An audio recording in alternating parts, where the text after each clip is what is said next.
Ethel Chamomile here. So this is going to be a Unity tutorial. In this first video, I'll show you how to set up your Unity first. So first of all, you will want to download the Unity because Unity is a program, it's an application for PC. So first of all, you will want to go here, download Unity Hub. Over here, I think this one. You will want to download something called Unity Hub. That's HUB. I already have it. After you download it, you have to install it, obviously. You can follow, I'm sure you can follow the on-screen instruction, and after that you can open the Unity Hub and it will show you something like this, right? First of all, you will want to go to installs and add the actual Unity, because the hub it's just a hub, it's not the actual Unity, you know. Okay, so you go to installs, you press add, and you can now select the version that you want. I recommend using the latest one because you know it's latest. And then press next, and here you can select the modules. I recommend getting this, you know, the one I already checked, the Windows build support, documentation, universal platform build support. And if you want to build into Android, you have to check the Android build support here and click the little arrow over here, and don't forget to also check these two. Okay, you can also build into iOS and Linux and Macs, but I haven't tried doing those, so I can't really say how to. After that, you can go next and read this and done, and you will start downloading, I think. But I'm not going to download it because I already have some installed. I have here two versions, but so I'll be using the latest one, 3.4. Can you see my cursor, by the way? Yeah, you can. Cool. After that, after you have that installed, you can go to projects. Let me go hide them because some just have weird names. Alright, to start a new project, you can click here and select the version that you want to use. Let's use the latest one. I'm going to make a Flappy Bird clone, so that will be a 2D. Give it a project name, Ethel Unity Tutorial, Flappy Bird clone, right? And then select where you want to put it and just create. After you create, you will have one of these, you know, that you can select. But usually if you click create here, it will automatically open Unity. So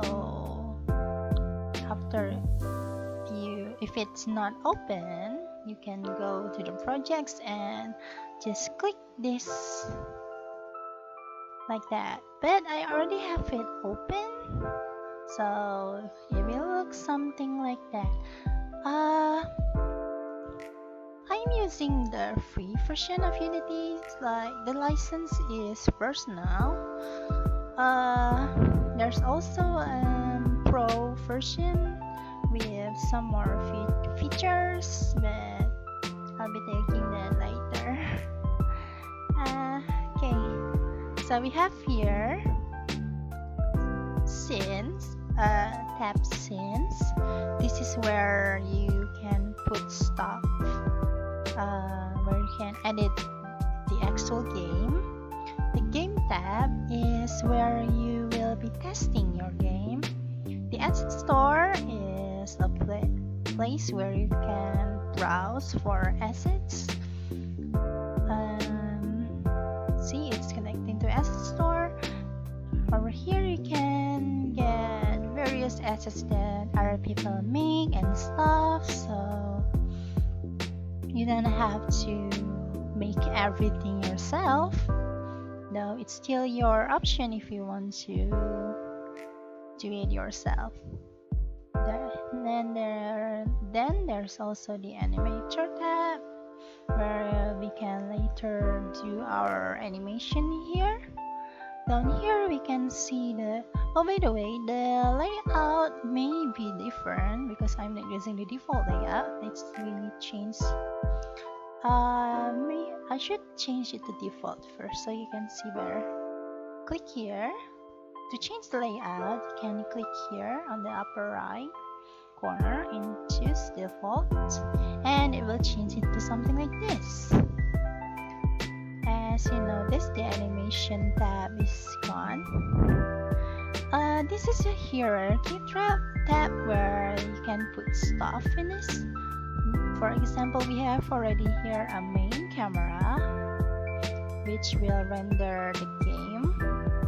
And then, as you click the main camera, we can see that in the inspector tab over here, it will display the properties of the cameras.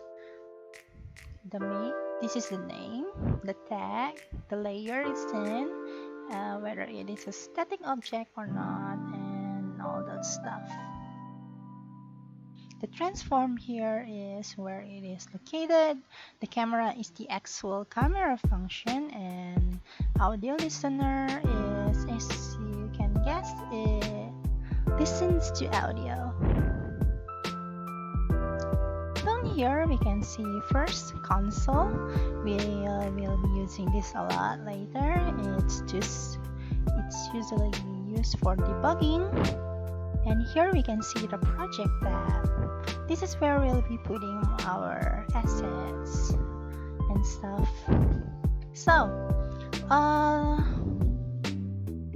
hope that's good enough explanation.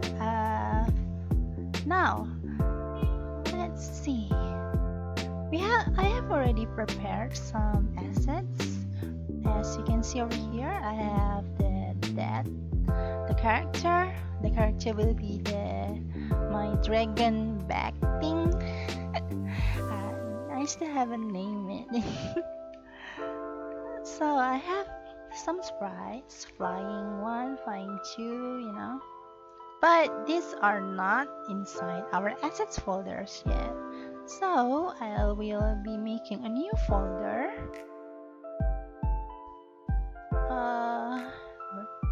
Alright, to make a new folder, you can click anywhere in here, click right click, go to create, and click folder. Now I want to name it like character. Now we open the character. I'm going to make another folder called sprites. Go to sprites, and I will import just these two. There you go. Why? Because the flying 1 and 2 are already merged into this flying PNG. Now, as you can see here, the flying has 2 images. I want this to actually animate, So it'll look like the dragon is flapping its wing.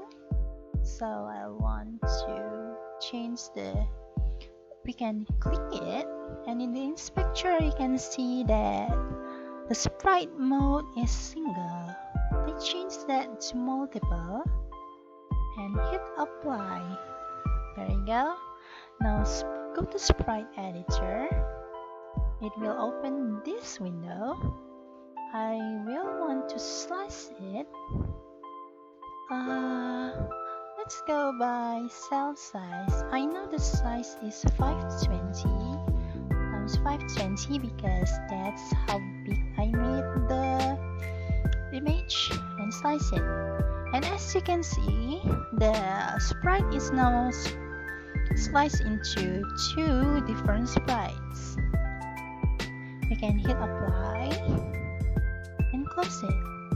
Now, if you see here, you can see that there's a little arrow here, and that you can click, and as you can see, it is now split into 2. Alright, now let's make the actual character. I will click here in the hierarchy. I will click right click and create empty. You will create something called game object, right? And in the inspector, as you can see, it's different from the main camera, that it only has transform. This is called a component. We can add more components, but we'll do that later. For now, it is located in the position, in this position. I wanted to make it into 0, 0, 0, which is the perfect center of the world. Let's change the name into character dragon. There you go. And if we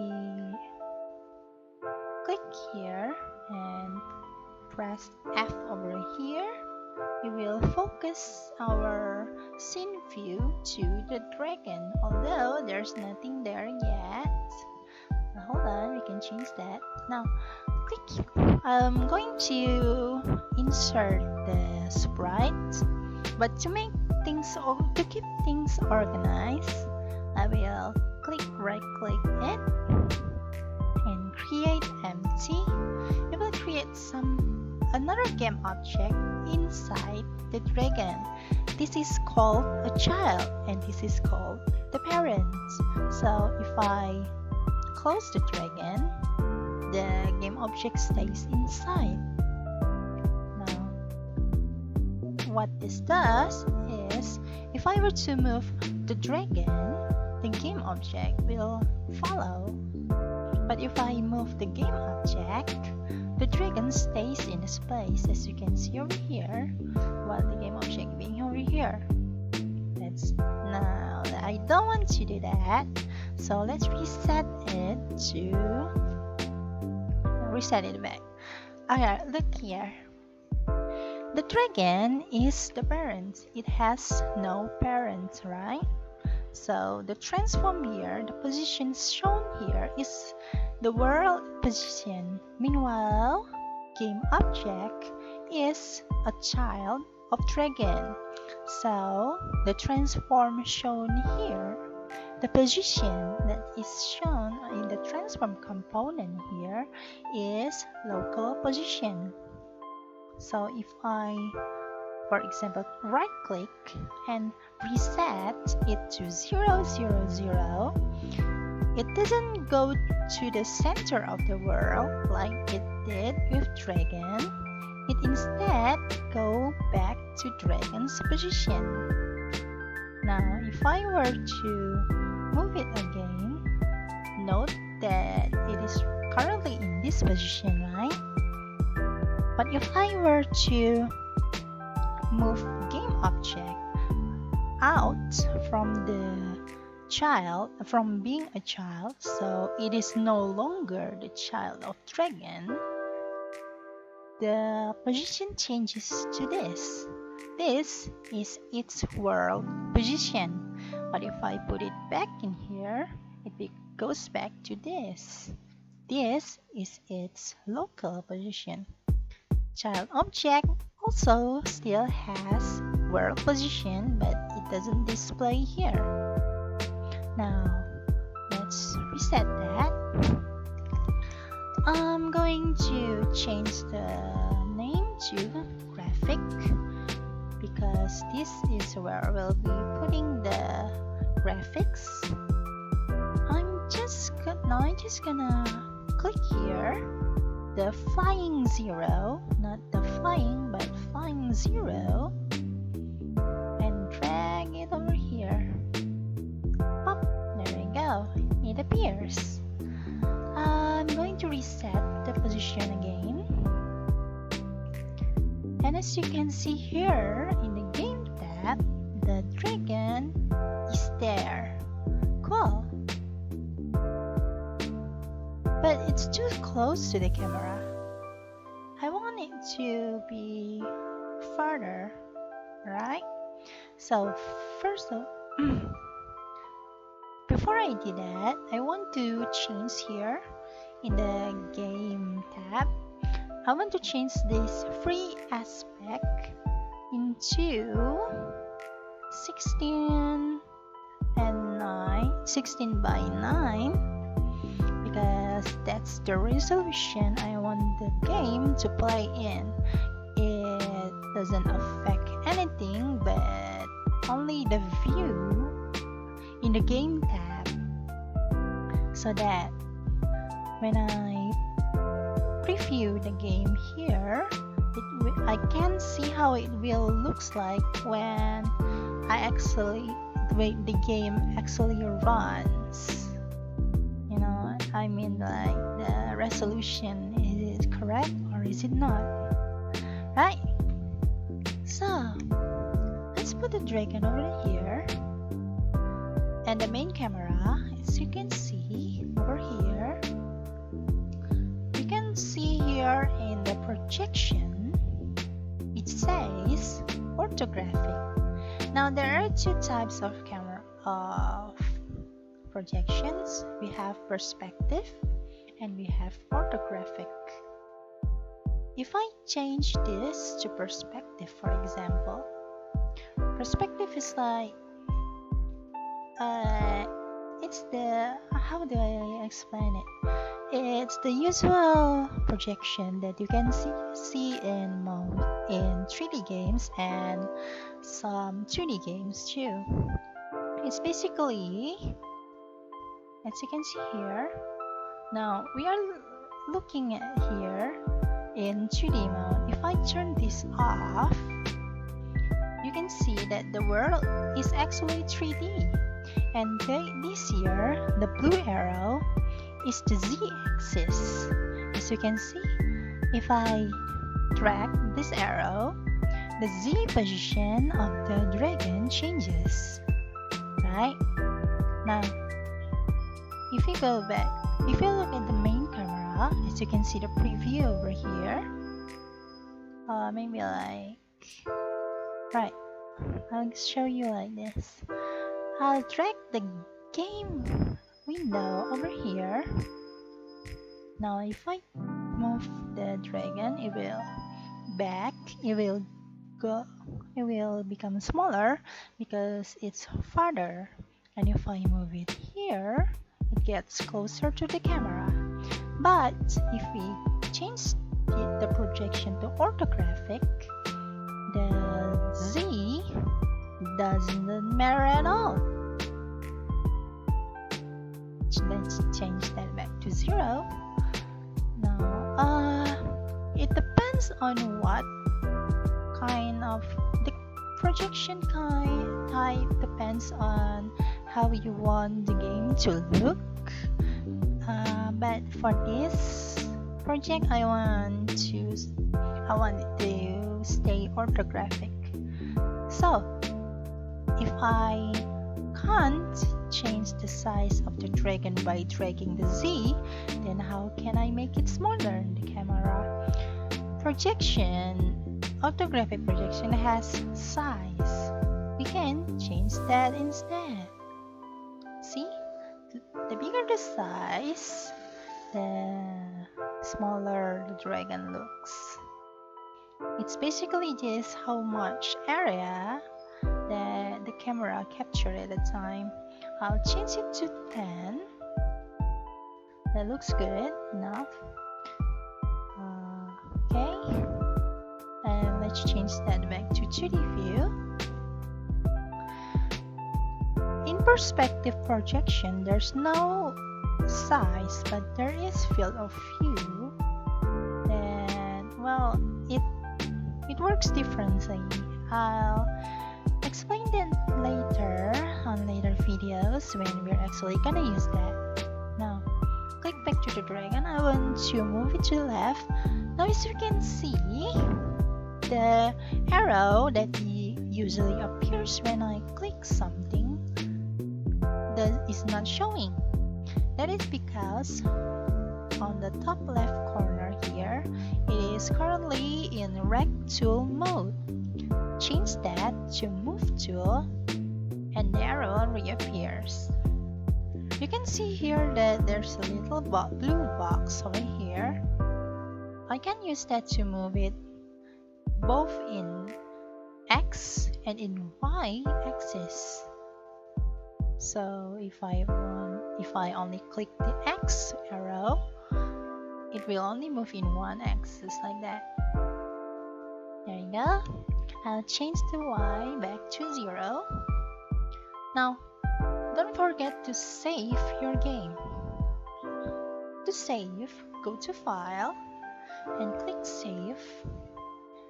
But also don't forget to save project, because save here only save the scene. But if you have things that you change in your project, you'll have to click Save Project instead. I'll usually click both of them just to be sure. And so that should do it. We are now prepared for the next video where I will be covering on how to make the character control. But this is fun. Maybe it's more fun if I do this. As you can see, we already set up the scene. Let's hit play. You can preview the game by hitting play over here. There you go. When it turns blue, that means the game is playing. You can move it around still, like usual, but for example, I move the dragon over here and I stop the game, it will go back over here because when it plays, it's just a preview. It's not actually the game. We're not actually editing it. Maybe I wanted to, there we go, -10. Alright, it's already half an hour, huh? That's it for this video. We have covered the basics of Unity interfaces and how to basically, like, at least I hope it was good enough. We have covered the basics on what is this and what is that, and how to put objects into the scene and stuff. In the next video, I will cover on how to actually move the character. So stay tuned. Leave a like and thank you. Leave a like and subscribe if you haven't already. And thank you for watching. See you